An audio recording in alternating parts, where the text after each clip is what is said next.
Oi, gente, boa tarde. Meu nome é Maria Eduarda e vou começar a apresentação do nosso grupo, que tem como tema as síndromes hidrocefálicas.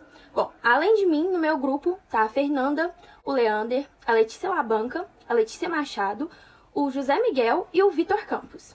Bom, como eu disse, o tema do nosso trabalho são as síndromes hidrocefálicas. O nosso seminário vai apresentar para vocês a origem dessas síndromes com base na neuroanatomia e a gente também vai mostrar as consequências dessas síndromes no corpo do... Bom, como vocês sabem, toda doença que existe sempre tem ali um fator principal para desenvolver essas doenças, né? Nas síndromes hidrocefálicas, o nosso personagem principal dessa história é o líquor. E assim, para vocês conhecerem o que é o líquor, eu vou responder 5 perguntinhas que vai dar uma clareada na mente de vocês. Essas 5 perguntinhas é: o que ele é, de que ele é formado, quais suas funções, por onde ele circula no nosso corpo e quanto de líquor que circula no nosso corpo. Então vamos lá, a primeira pergunta que eu vou responder é: o que é o líquor? Também chamado de líquido cefalorraquidiano ou líquido cérebro-espinhal, é um fluido corporal incolor, com baixo teor de proteínas e poucas células. O líquor é produzido no plexo coroide, presente em cavidades no cérebro e na medula espinhal. Segundo, de que ele é formado? Ele é formado basicamente de soluções salinas, de cloreto de sódio e glicose, que são os elementos mais abundantes nele. Terceira pergunta, quais são as funções do líquor no nosso corpo? Então, são várias funções dele no nosso corpo, mas a função dele principal é a proteção do sistema nervoso central. Ele é um líquido que envolve o sistema nervoso central. E ele faz o sistema nervoso central ficar mais leve. Isso por quê? Sabe aquele princípio de Arquimedes? Então, que todo o corpo imerso em um líquido se torna mais leve? Então, isso acontece com o sistema nervoso central que está imerso dentro do líquor. Então, assim, de 1,5 kg, ele passa para 50 gramas. Graças a esse princípio. Além disso, o líquor também dissipa as forças que são geradas dentro do sistema nervoso central. Como que isso acontece? É uma função de proteção, sabe? Por exemplo, com uma batida, dá uma força na nossa cabeça, e aí, como o líquor está em volta do sistema nervoso central, ele fica protegendo o cérebro dessa força, dissipando as forças, sabe? Além disso, ele fornece nutrientes essenciais para o cérebro. Ele possui importante função na remoção dos resíduos que vêm da atividade cerebral e também contribui no equilíbrio da pressão intracraniana. E agora as 2 últimas perguntas. Por onde circula o líquor e quanto que circula de líquor no nosso corpo? Então, ele circula ao redor das estruturas cerebrais, em íntimo contato com as membranas e células nervosas, pelos ventrículos cerebrais e pelo espaço subaracnoide. Em condições normais, o LCR, também conhecido como líquor, é produzido e reabsorvido continuamente em torno de 500 ml por dia e pode variar de acordo com a estrutura corporal do indivíduo. Mas assim, ventrículos cerebrais, espaço subaracnoide, o que é isso, como que fica? Agora os meninos vão explicar para vocês essa parte anatômica do líquor.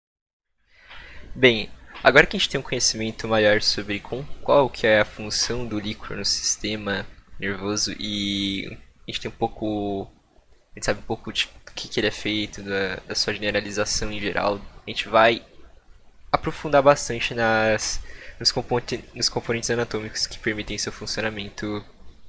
Então, bem, começando pela produção, a gente pode dizer que, em essência, 2 componentes, 2 estruturas acabam formando o líquor. Essas que são os plexos coroides e epitélio ependimário.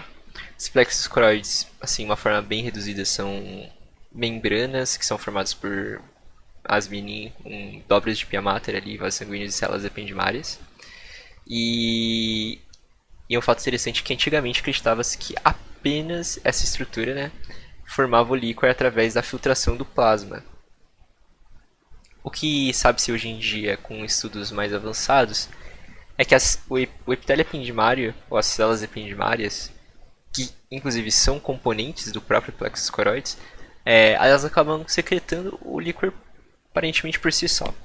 Não necessariamente precisam filtrar o plasma, enfim. Então, elas, uma quantidade bem considerável, secretam o líquor por si só.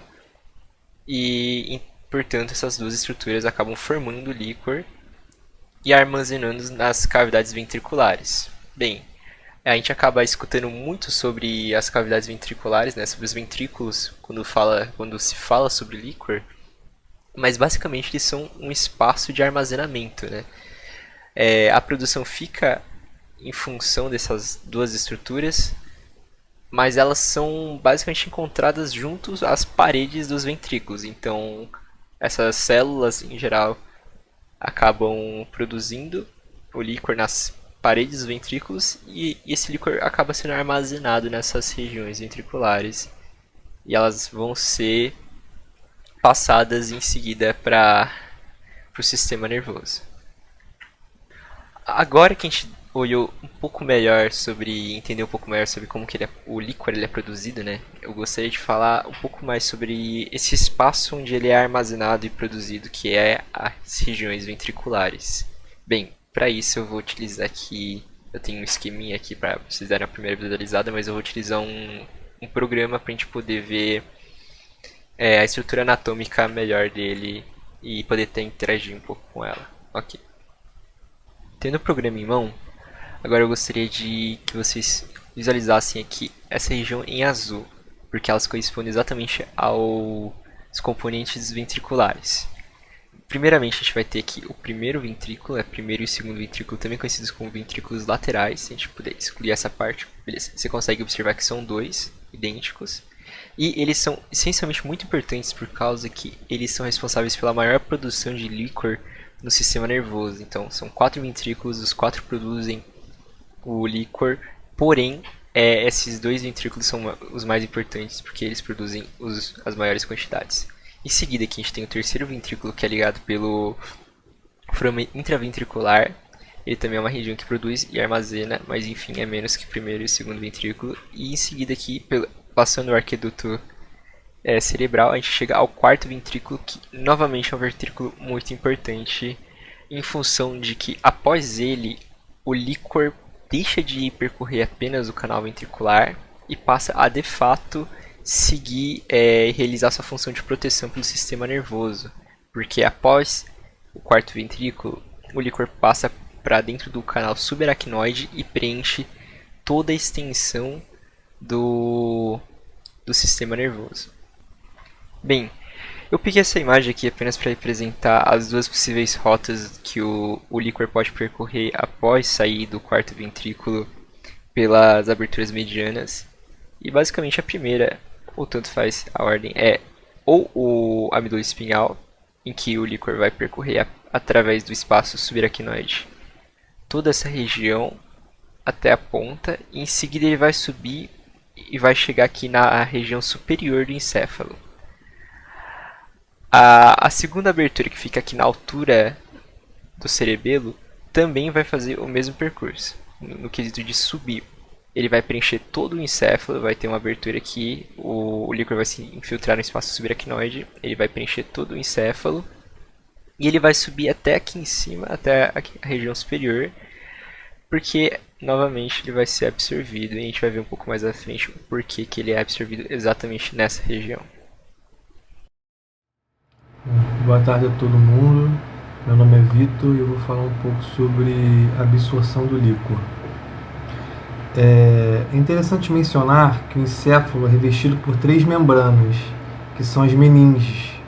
São elas a dura mater, uma camada mais espessa, a aracnoide, uma camada mais fina e intermediária, e por fim a pia mater, a mais interna e que é vascularizada. Dito isso, um fato importante é que entre a aracnoide e a pia mater existe um espaço chamado subaracnoide, que é justamente o lugar onde o líquor circula. Essa circulação do líquor é um sistema fechado, em que há a produção e a absorção dele. Ela ocorre após o líquor ter percorrido a extensão inferior do sistema nervoso central, seja a medula espinhal inteira, seja da região mais próxima do cerebelo, e tendo chegado à região superior do encéfalo. Isso acontece porque a absorção é realizada por granulações aracnoides, que se concentram no seio sagital superior. E também há granulações aracnoides ao longo da medula espinhal. Assim ocorre uma menor absorção antes de chegar à região do seio sagital superior. A movimentação do líquor se dá exatamente pela força de sucção, que dita o movimento de baixo para cima. Para se entender a absorção do líquor, é preciso primeiro entender o que são as granulações aracnoides. Elas consistem em pequenos tufos que penetram nos seios da dura mater e que são mais abundantes no seio sagital superior, como é possível ver na figura. Esses tufos levam prolongamentos do espaço subaracnoide e, como são pequenas bolsinhas onde o líquor está separado do sangue por uma camada fina da aracnoide e pelo endotélio do seio. Esses tufos, ou seja, as granulações aracnoides, são responsáveis pela absorção do líquor, que vai então para o sangue venoso. A absorção do líquor é muito importante para se manter um equilíbrio no processo de produção, onde ocorre um desnível, porque se ocorrer um desnível entre a produção e a absorção, pode ocorrer o surgimento de patologias, como as hidrocefalias. Então, gente, agora que os meninos explicaram para vocês essa parte anatômica toda que envolve o líquor, eu venho com mais duas perguntinhas. Por que é necessário o equilíbrio entre a formação e a absorção do líquor no nosso corpo? Então, é importante esse equilíbrio para manter a pressão intracraniana, a PIC. Essa pressão ela não pode ser aumentada. Caso ela seja aumentada, pode gerar graves consequências. E são essas consequências que a gente vai falar para vocês. A segunda perguntinha que eu vou responder para vocês é: o que pode ocorrer com a má circulação do líquor no nosso corpo? Com a má circulação do líquor, pode ocorrer o acúmulo dele dentro do nosso corpo, fazendo aumentar essa pressão intracraniana que eu acabei de falar. E assim pode ocorrer dois tipos de hidrocefalias. A hidrocefalia comunicante, que não existe obstrução na passagem do líquor pelo sistema, e a não comunicante, que tem uma obstrução na passagem do líquor pelo sistema. Para você descobrir sobre essas hidrocefalias, você faz um exame, o exame do líquor. O exame do líquor, como que funciona? O exame do LCR, líquor, fornece informações fundamentais para a investigação de diferentes patologias do sistema nervoso e pode ser coletado através de uma punção lombar. Procedimento seguro e muito utilizado para diagnósticos e tratamentos das infecções neurológicas. Agora, a gente vai falar sobre as síndromes hidrocefálicas que o líquor pode provocar. Não comunicantes, comunicantes, as meninas vão falar um pouco mais sobre elas. Bem, o conhecimento das cavidades cerebrais que contêm o líquor, assim como das meninges e suas relações com os céfalos, são de grande relevância para a compreensão de uma série de condições patológicas, como as síndromes hidrocefálicas. Elas podem interferir na produção, circulação e absorção do líquor, causando as chamadas hidrocefalias. As hidrocefalias são caracterizadas pelo aumento da quantidade e da pressão do líquor, levando à dilatação dos ventrículos e compressão do tecido nervoso contra as estruturas ósseas. É importante destacar que a hidrocefalia não é uma doença específica, e sim um grupo de diversos distúrbios. As hidrocefalias congênitas manifestam-se nos primeiros dias ou semanas de vida, ou já no nascimento, por aumento do perímetro cefálico acima do normal. Essa imagem da esquerda está ilustrando o aspecto macrocefálico de um neonato, e isso ocorre porque os ossos do crânio não estão soldados uns aos outros ainda, então possibilita essa dilatação. Esses casos geralmente ocorrem em decorrência de anomalias congênitas do sistema ventricular. A forma hereditária mais comum é ligada ao cromossomo X, por isso que as hidrocefalias congênitas ligadas à malformação de estruturas anatômicas apresentam um leve predomínio no sexo feminino. Os fatores etiológicos responsáveis pela hidrocefalia congênita denotam problemas que se iniciam na vida intrauterina e se manifestam em sua maioria já na base fetal ou logo após o nascimento. Entre esses fatores estão a teratogênese, que seria a exposição à radiação, a má nutrição materna, estenose do aqueduto cerebral, cistos benignos, tumores congênitos, anomalias vasculares e infecções uterinas por diversos agentes etiológicos, como a toxoplasmose, citomegalovírus e a sífilis. Na imagem, a gente tem uma hidrocefalia ex vácuo causada por toxoplasmose congênita.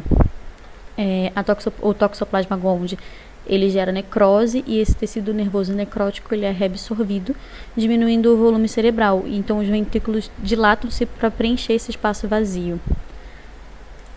Na hidrocefalia adquirida, a hidrocefalia desenvolve-se secundariamente às infecções do sistema nervoso central, traumas, hemorragias cerebrais espontâneas, tumores cerebrais e de forma idiopática. Em adultos, o crânio é incapaz de se expandir, já que a caixa craniana e seu revestimento de dura mater formam uma cavidade completamente fechada. Assim, a pressão intracraniana se eleva rapidamente, com compressão de tecido nervoso, levando a sintomas típicos como cefaleia, vômitos, podendo evoluir para herniação, com rápida queda de nível de consciência, chegando ao coma e até mesmo ao óbito, caso não ocorra um tratamento de urgência.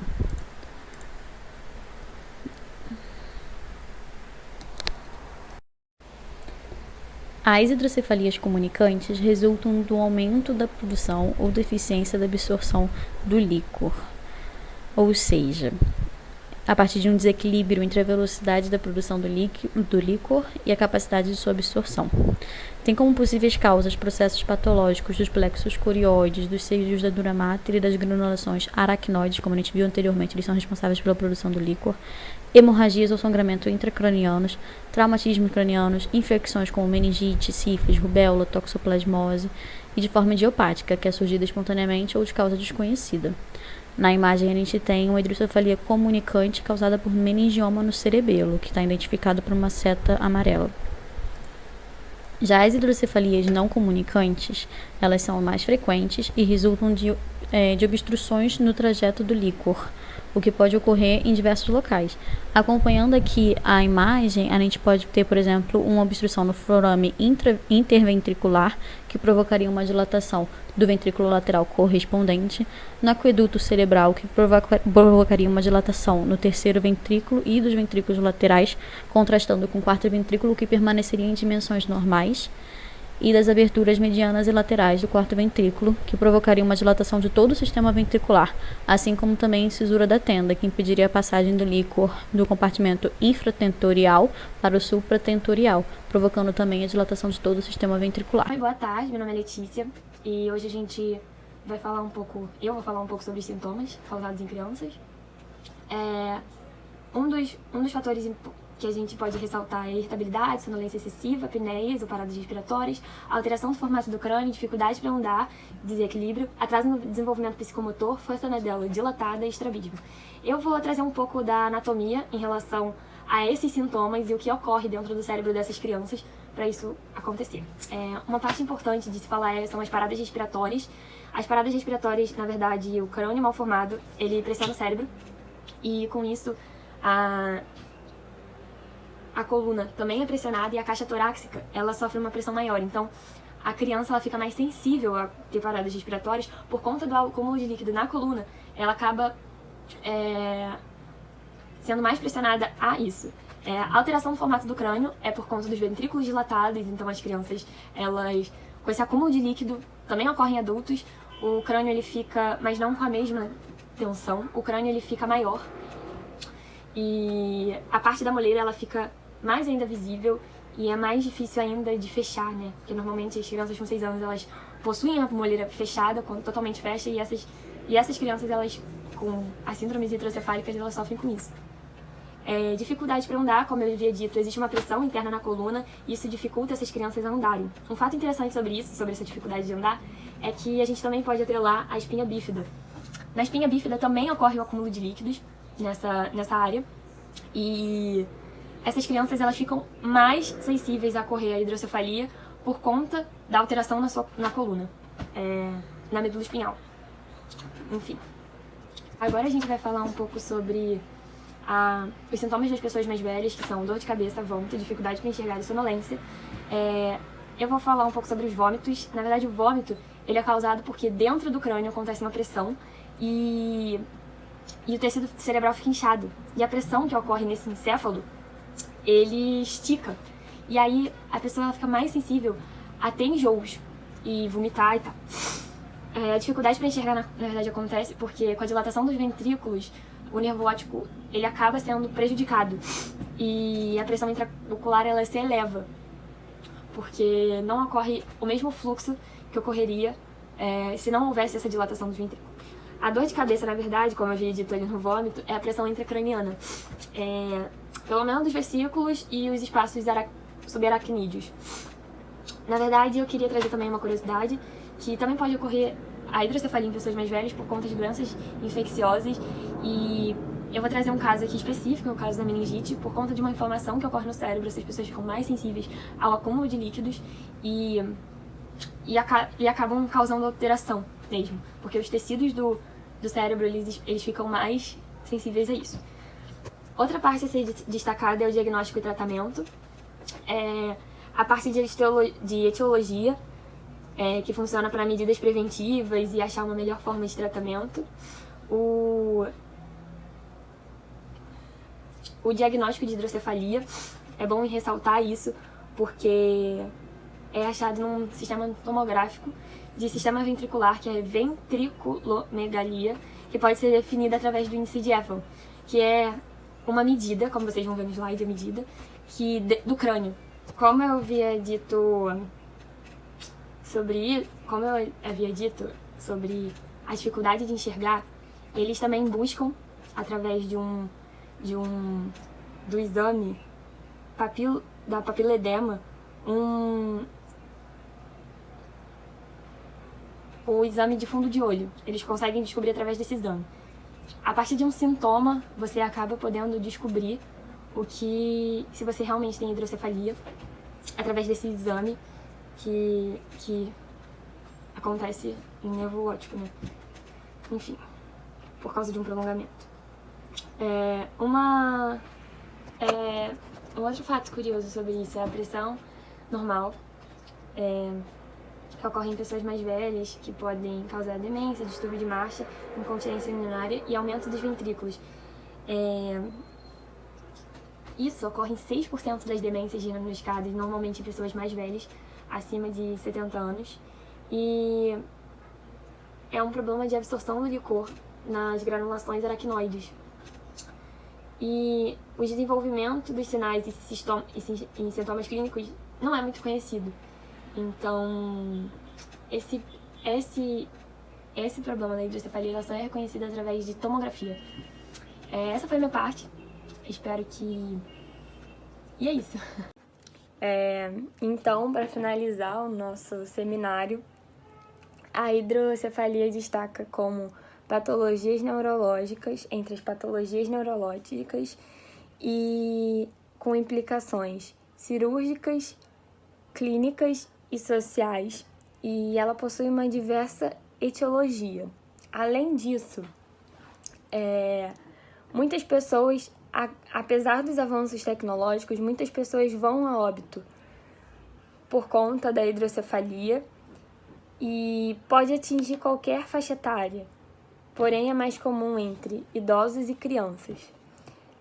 Esse foi um pouco do nosso seminário de hidrocefalia, de síndromes hidrocefálicas, e é isso. Boa tarde e até logo!